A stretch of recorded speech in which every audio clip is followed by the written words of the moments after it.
If you're on a GLP-1 medication, you might be losing weight fast, but are you also losing muscle? Unfortunately, the chances are that you absolutely are losing at least some amount of muscle. And in this video, I'm going to explain why that is and a few key things that you can do to maintain as much muscle as possible while you're losing weight and taking these medications. As of this moment in 2025, there are tens of millions of Americans taking GLP-1 medications. And for some people, they can be absolutely life-changing and really helpful in getting to a healthier weight range. But for others, it may be more of a short-term weight loss because maybe they aren't eating or training properly or building the healthy habits that are required to sustain that weight loss, and they're losing strength and muscle along the way. And some studies are showing that up to 50% of the weight lost while on GLP-1 medications isn't actually fat mass. So if you're on these medications, do your best to not rely on them as a crutch and make sure you're on the right programs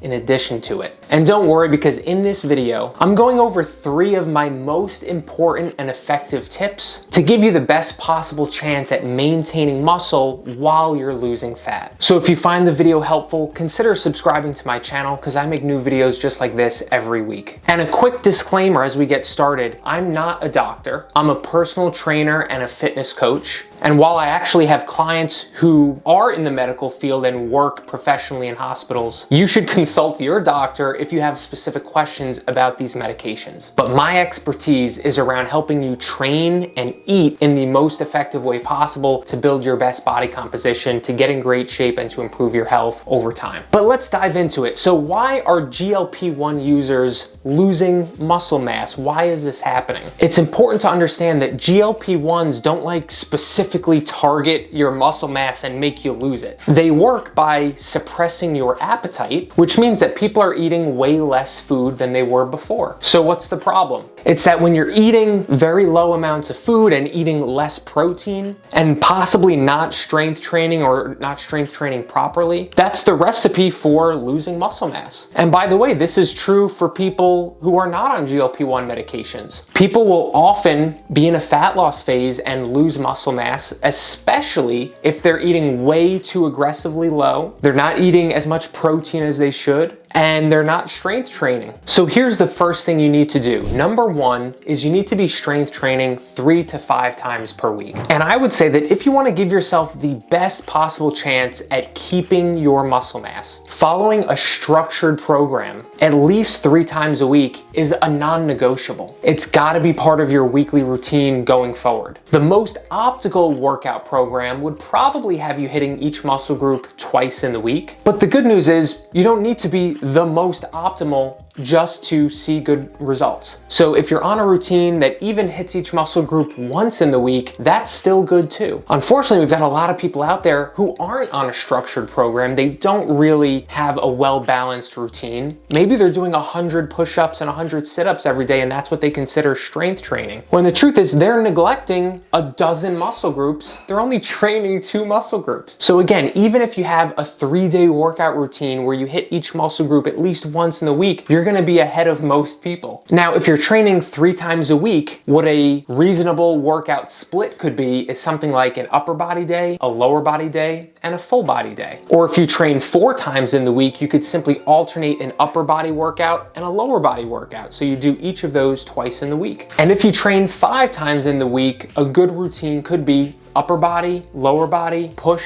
pull, legs. Now, as we wrap up tip number 1, let me be very, very clear. If you aren't strength training consistently every week, you will lose muscle, whether you're on a GLP-1 medication or not. Tip number 2 is to eat a higher protein diet. And I'm gonna tell you specifically how much I recommend. But when your appetite is being suppressed and you're eating less total food, you need to make every bite count, right? This means really prioritizing protein. I'd say probably between 30 and 50 grams of protein in every meal that you eat is a good general rule of thumb to aim for. And these days in the industry, you'll see a lot of people recommending 0.7 grams of protein per pound that you weigh as a good target for your daily protein intake, which is totally fine. I don't disagree with that. I think that's good for general health. And maybe for the average person who's eating around maintenance calories, that could be enough to maintain muscle. But for someone someone who's clearly in a deficit, if not a pretty steep deficit, and who's losing weight and also has a priority of maintaining muscle, I personally will recommend more protein than that for clients in that situation. Because it's not easy to maintain muscle while you're eating in a deficit, even if you're doing a lot of things right. So why go with the bare minimum recommendation? So for somebody who is overweight and is in the process of losing weight, I typically recommend somewhere in the range of 1.4 or 1.5 times that person's lean body mass. And that's how many grams of protein I'll recommend to them. So you can do a quick search on Google or ChatGPT, how do I figure out my lean body mass? It's actually very simple and you can do it in just 60 seconds. So you multiply your lean body mass times 1.4 or 1.5. And that will give you a higher amount of protein, a higher protein diet that you can aim for that'll give you the best possible chance at maintaining muscle. Now again, I'm making a video here where I'm speaking to possibly hundreds or thousands of people. Of course, there might be some situations where that's not totally appropriate. So of course, I'd rather be able to get to know you, assess your situation, see everything you've got going on, how often you work out, what your activity levels are, your age, your weight, your height, and get to know more information before actually making a specific recommendation of how much protein you should eat. But generally speaking, if you've got nothing, you can use that basic guideline. Tip number 3, and this is an important one, don't cut out carbs completely. A lot of people think cutting out carbs will make them lose weight faster, and in many cases it will make you lose water weight faster, but we want to lose fat mass and we want to keep our muscle mass while we're doing it. So in that case, it's in your best interest to have some carbs in your diet. I'm not saying you have to eat a massively high carb diet, you just shouldn't eliminate them totally. Carbs play a really important role in a number of performance-based areas. They help fuel your workouts, they help give you energy, and they help with recovery and restoring muscle glycogen into your muscle cells. So please, I know carbs are very much demonized these days, but if you really care about doing everything you can to hold on to muscle while you're in a fat loss phase, just don't eliminate them completely. I pretty much never go below 150 grams of carbs for my male clients, and very rarely go below 115 or 120 grams of carbs for my female clients. And if you're familiar with how much that actually is, that's a pretty little amount. It's very difficult to stick to that amount of carbs, and you want to be following something that you can stick to, that isn't just a temporary band-aid quick fix, but is actually something that you can be consistent with. The good news is you can eat pretty much any amount of carbs that you want, and as long as you're still in a calorie deficit overall, you're gonna lose weight. So these 3 tips are really important for helping to maintain muscle in a fat loss phase. And that goes for everybody, whether you're on GLP-1 medications or not. But because your appetite is being suppressed, for those of you on GLP-1 medications, these are even more important to really hyper focus on. Like I said, these medications can be a great tool and they can be life-changing for many people. We know the dangers of being overweight chronically, year after year, decade after decade. We know that it